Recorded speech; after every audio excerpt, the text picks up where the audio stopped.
Olá! Mais uma semana começando e nós estamos aqui para continuar a leitura do nosso livro. Como sexta-feira nós terminamos a história do Aladim, agora eu vou dar continuidade na história do Siddhartha, tá bom? Aí quando terminar esse livro a gente começa um novo livro, tá bom? Nós paramos o Govinda questionando o porquê do Siddhartha não querer acompanhar o Buda, não é? Aí o Siddhartha diz a Govinda: sossega, Govinda, a doutrina do Augusto é excelente. Como poderia eu encontrar nela um defeito?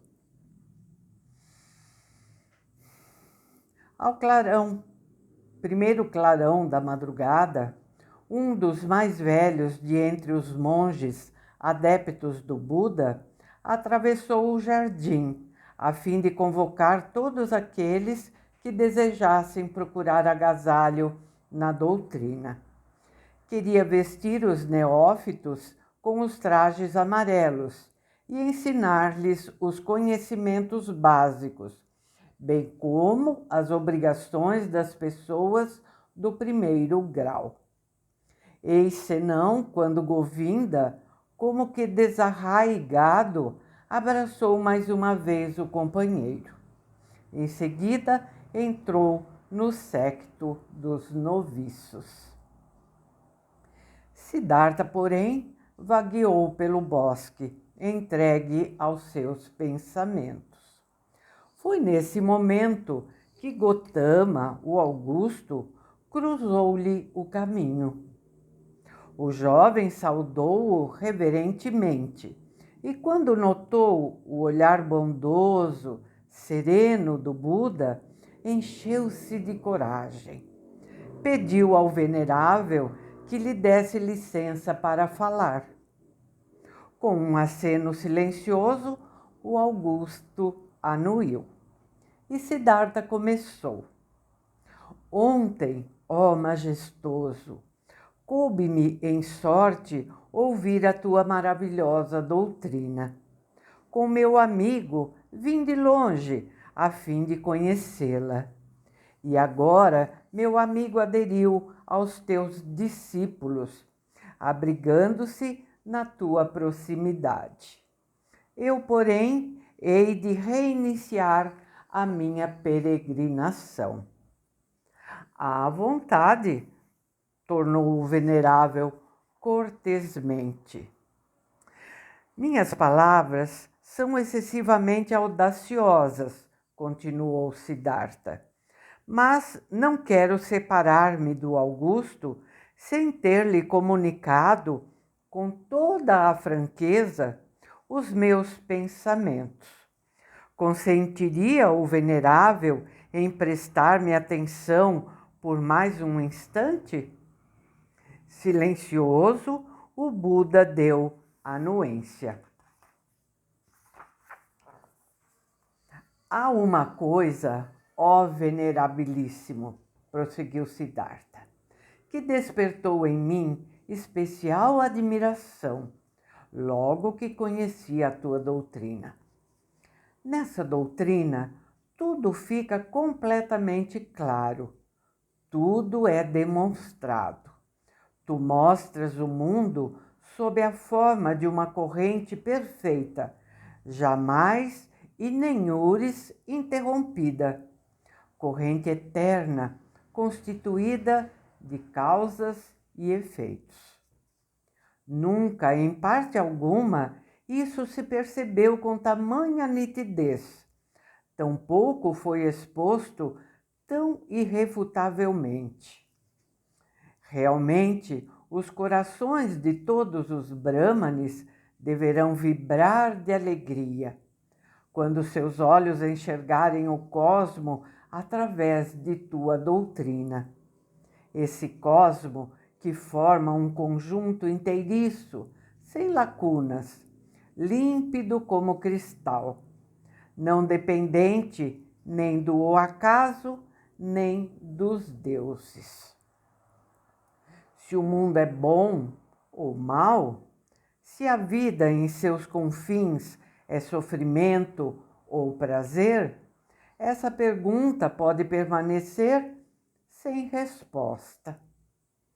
Pode ser que aquilo tenha pouca importância, mas a unidade do mundo, o nexo existente entre todos os acontecimentos, o fato de todas as coisas, tanto as grandes como as pequenas, estarem incluídas no mesmo decorrer, na mesma lei das causas, do devir e do morrer, tudo isso, ó Augusto, ressalta luminosamente na tua excelsa doutrina. Mas nessa mesma doutrina há um único lugar em que tal unidade e lógica das coisas estejam interrompidas. Por uma minúscula lacuna, penetra na unidade desse mundo um elemento estranho, novo, que antes não existiu, que não pode ser mostrado nem comprovado. Refiro-me à tua tese acerca da possibilidade de superarmos o mundo e alcançarmos a redenção.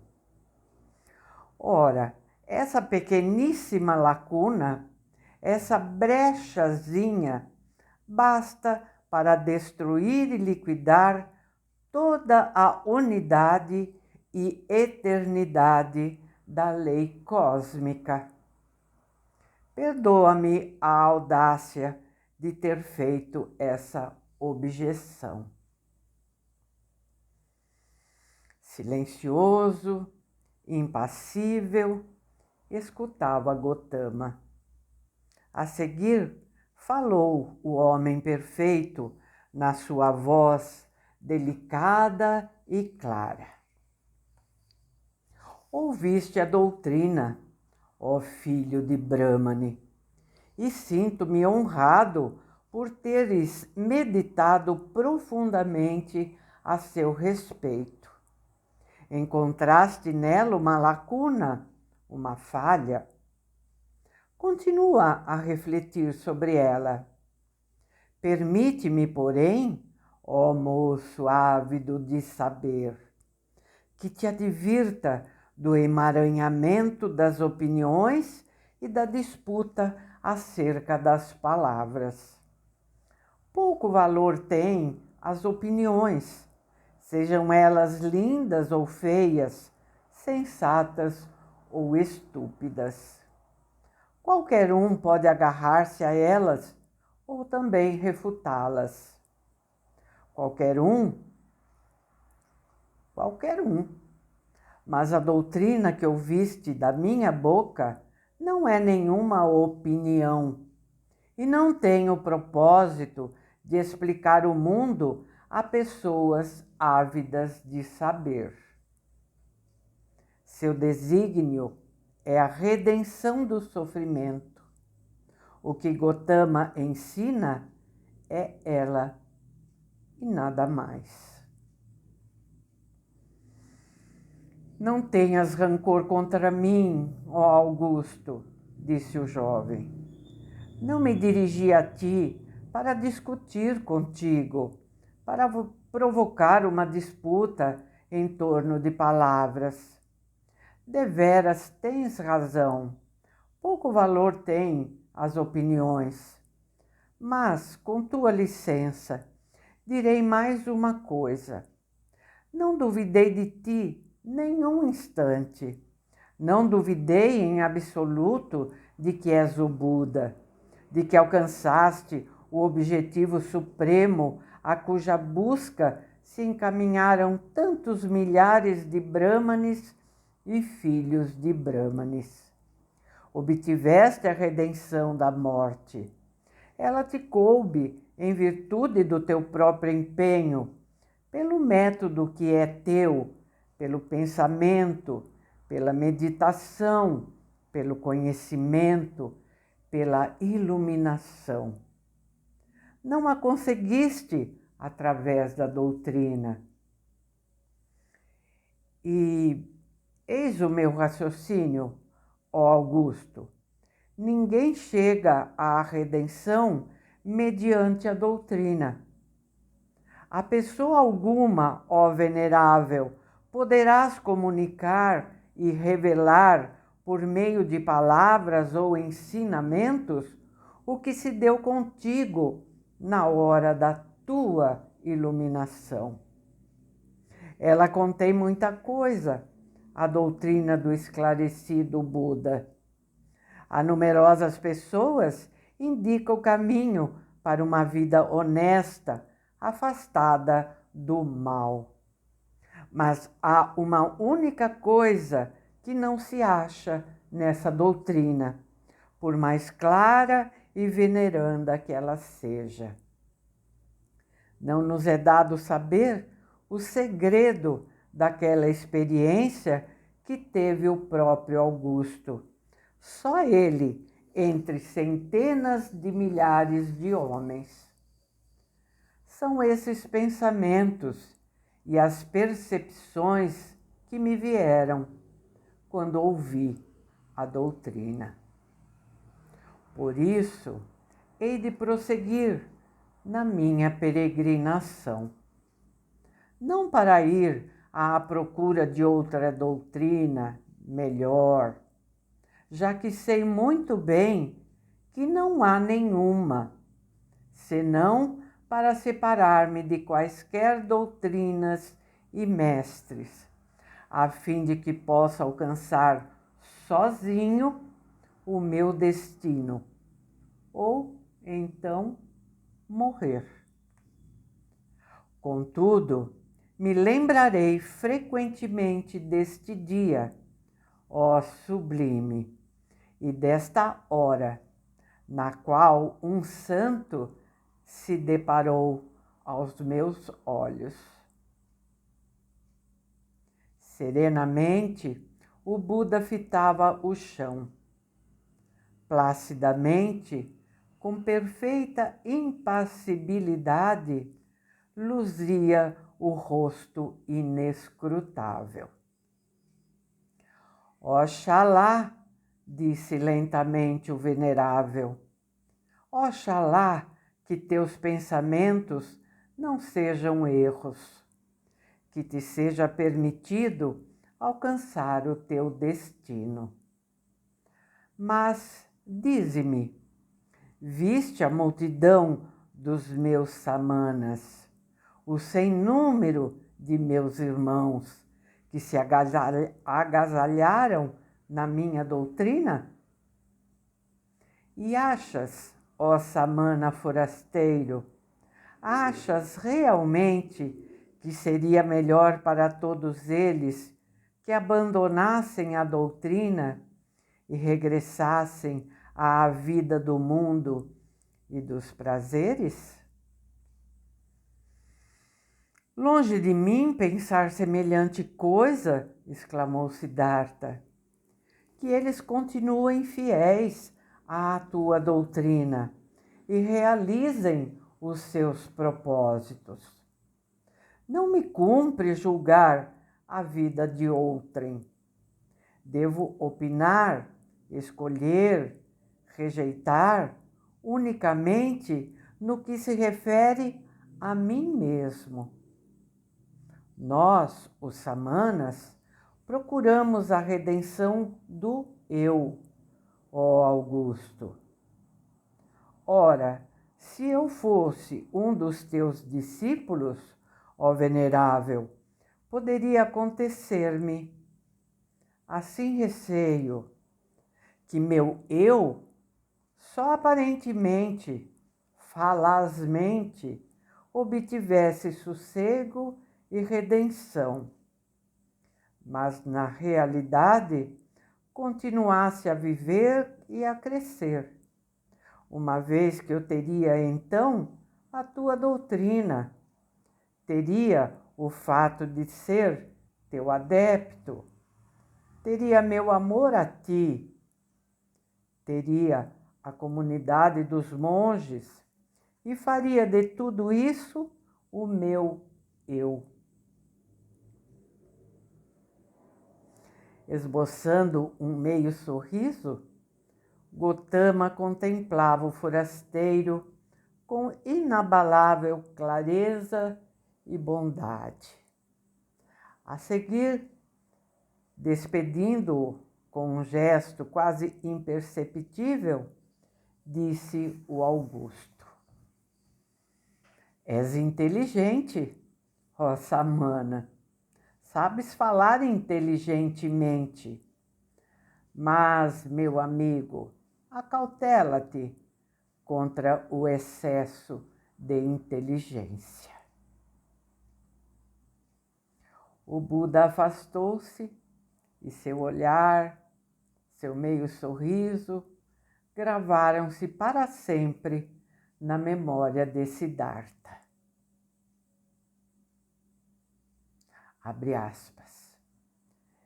Nunca vi homem algum que me olhasse e sorrisse assim, que tivesse esse modo de andar e se sentar.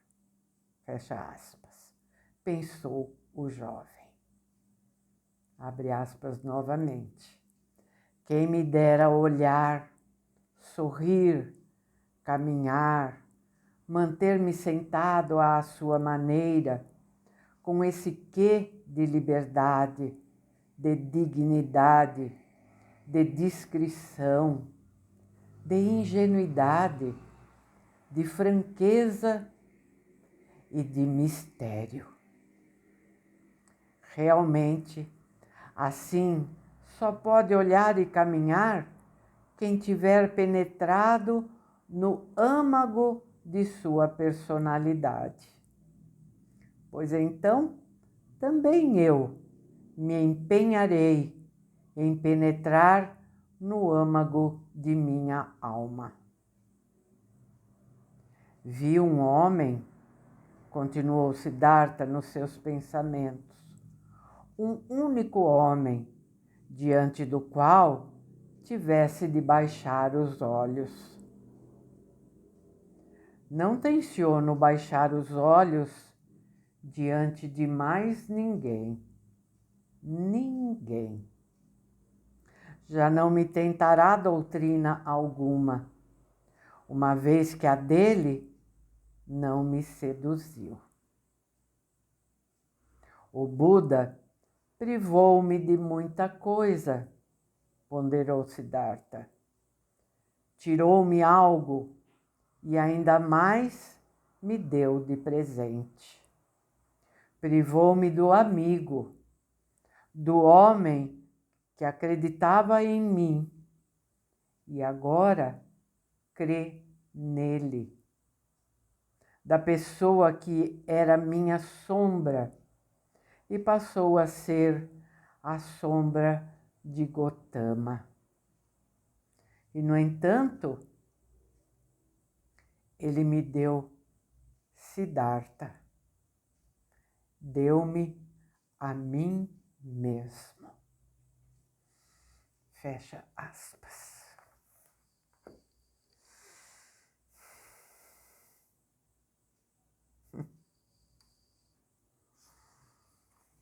É para ler várias vezes, não é?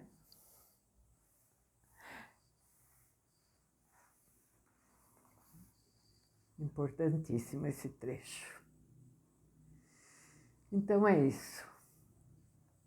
Amanhã nós vamos continuar então com este livro, tá? Até terminarmos.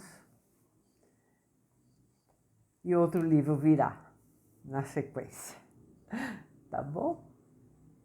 Espero que vocês estejam contentes com a leitura e continuem acompanhando.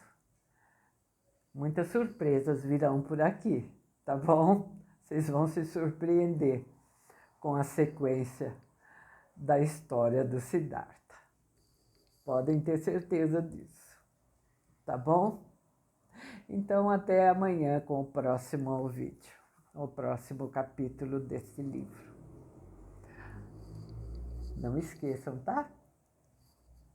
Deixem seu joinha, é muito, muito, muito importante para o canal.